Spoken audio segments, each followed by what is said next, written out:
Named last month by travel website Expedia as a top 10 pick of winter beach destinations and host to Miss Universe in 2008 and Miss Earth in 2010, Vietnam's premier seaside resort, Nha Trang, is on the up.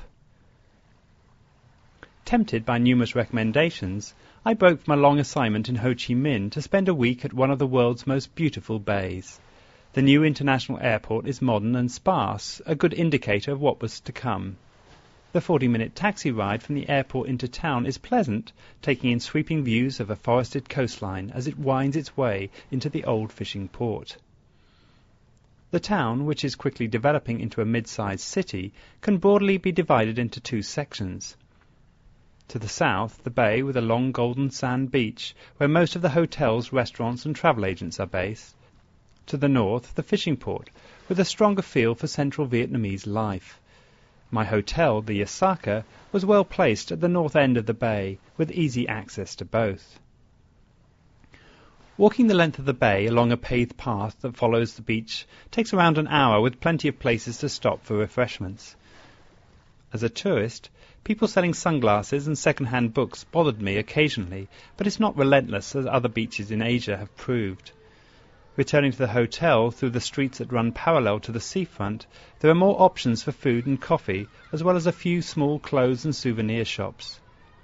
The old port to the north, with the dam market at its centre, makes an interesting place to wander. With the winter temperature averaging around 25 degrees, I was happy to lose myself in the back streets, seeking out local fruits and small noodle shops at any time during the day. This is also the best area to find good deals on fresh seafood in one of the many restaurants that overlook the port. Surrounded on three sides by mountains and acting as a gateway to numerous small islands, the resort has other attractions beyond the bay. Mud baths and historic tours are popular, but I signed up for a 4-island boat trip that included a scuba dive to swim amongst what was advertised as spectacular fish and coral reef. The trip was well organised, with a pick-up from the hotel at 8 and after a short bus ride setting off sail at 9.